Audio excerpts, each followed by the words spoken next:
Hi everybody, it's Wednesday. I have 15 minutes left in Wednesday, so I had to keep my word and do another Facebook Live because I said to myself and to a friend that I would do these every Wednesday for a while.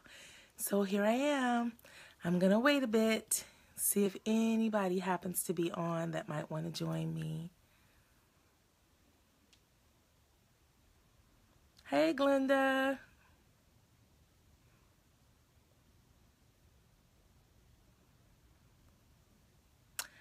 Hey cousin.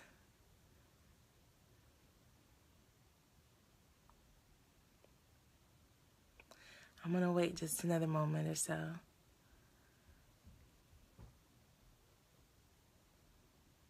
So I'm going to go ahead and talk because I want to do this before I have children bursting in my room. Oh, spoke too soon. There's one at my door. What I wanted to talk about today is I wanted to talk about Purim. I'm actually going to have to tell these children that I'm on Facebook Live. Get your sister. I'm on Facebook Live. Get your sister. Yep, that's my life. So anyway, getting back to what I was talking about. I was thinking about how, the celebration of Purim is coming up, and everybody that celebrates this holiday always recounts the story of Purim. And the story is about Esther, or Hadassah, who is actually placed into a king's harem. And there's a lot of detail to the story. I'm not going to go into all of it, but what I want to really talk about is the idea of being pushed out of the nest. So let me start by telling you a quick little nature story. You know, when eagles have their babies, their eaglets, and they're in the nest and they're ready for them to learn to fly, what they will do is they will actually physically take the eaglet, put it on their wing, and they'll fly out and then allow the my Mora is on the line. Purim is how it's pronounced. Thank you, Mora. So what the eagle will do is she'll fly out of her nest with the eaglet on her wing, and she will actually literally drop her eaglet and let the eaglet fall.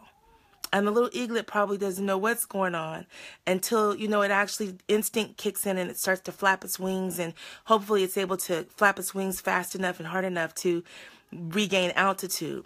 But if for some reason the eaglet can't regain altitude, the male is nearby waiting to swoop down and to capture that eaglet on his wing. And so just a little side note, ladies, females do not mate with a male who is not strong enough to lift their child and bring them back up. That's a different story, though. That's for another time. But so the eaglet gets pushed out of the nest, and the eaglet has to flap really hard in order to regain altitude and not die, not fall. But that feeling that the eaglet has when it's pushed out of the nest is probably one of great fear, one of anxiety, probably a sense of crisis happening. And I'm thinking about how Esther, when she was really named Hadassah, was basically pushed out of the nest. She was living with her uncle and his family, and she was an orphan. And, the king, the people, the Hebrews, were in captivity under a king named Xerxes. And Xerxes had an issue with his wife, and he had put his wife away. And he decided to basically have this massive beauty pageant and to call all these women together that he could choose a new wife. And so Esther was basically pushed out of the nest. And I'm sure the feeling that she had was probably of anxiety and fear. I mean, she was thrust into the center of a court. a royal court. She was thrust into the center of political intrigue. There were enemies all around her. She wasn't allowed to tell. Her uncle told her, don't tell the people around her that she was a Hebrew. So she knew that there was danger for her, even if her true identity was discovered. So she was literally pushed out of the nest into what felt like crisis.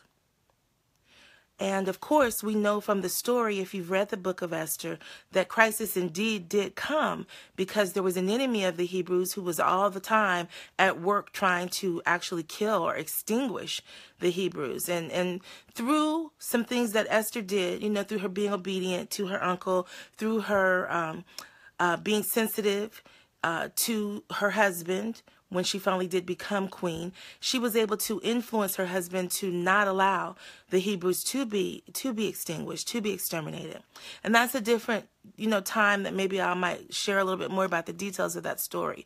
But the reason I'm sharing the story about Esther and I'm likening her to the eaglet that gets pushed out of the nest is because what I really want to talk to you about is that crisis always creates opportunity.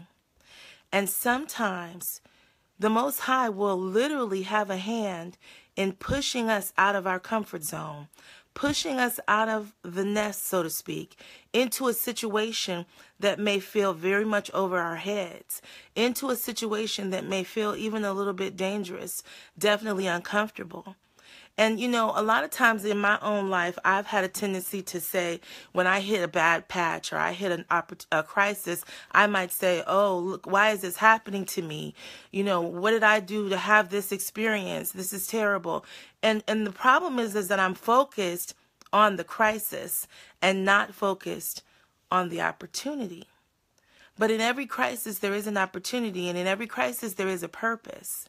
And just like Esther, Hadassah was forced out of the nest and into a situation that she could have perceived as a crisis.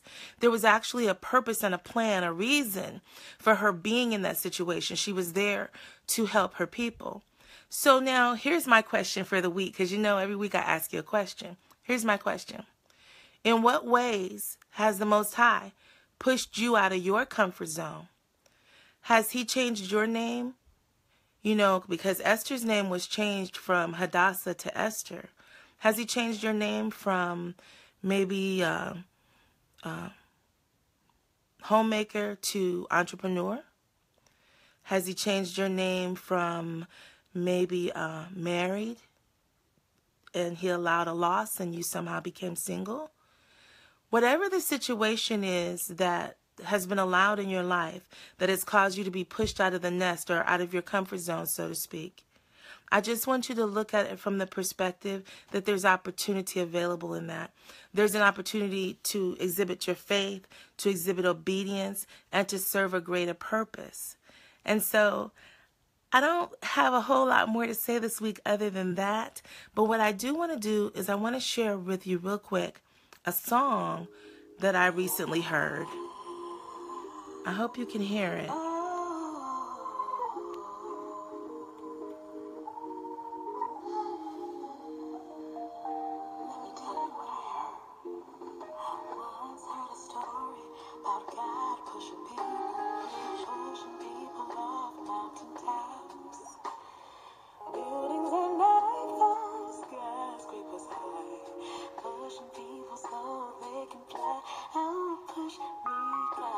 She's saying, push me, God.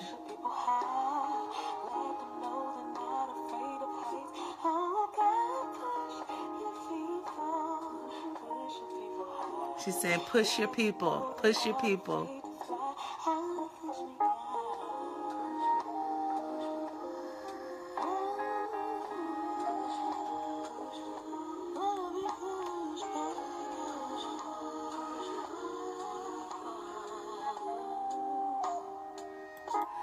So I'm going to stop it right there, and I'm going to just tell you the artist's name and where you can find the song. But what she's saying is, I once had a dream about God pushing people, and He was pushing people off of the mountaintops, and He was pushing people off of the highest buildings, and He was pushing people so that they could fly. And she said, oh, push me, God. Isn't that awesome? This lady's name is She's known as Tank. The name of her group is Tank and the Bangers. She's out of New Orleans. So if you're interested in hearing this whole song, she has an album called Think Tank. And you can actually Google her on YouTube. If you type in Tank, T-A-N-K, and the Bangers, B-A-N-G-A-S, the song is an interlude called God Push Me.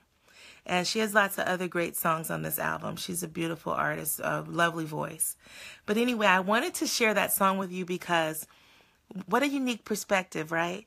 She's saying, he pushed me from a mountaintop so that I could fly. So I'm just saying to you that perhaps whatever uncomfortable situation you might find yourself in right now, it could be the Most High pushing you out of a comfort zone.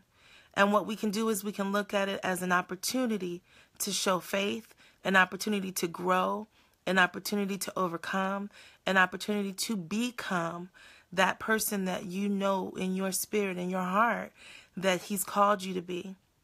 So that's all I want to share with you this week. I'm asking him to push me. I love you with the love of the Most High.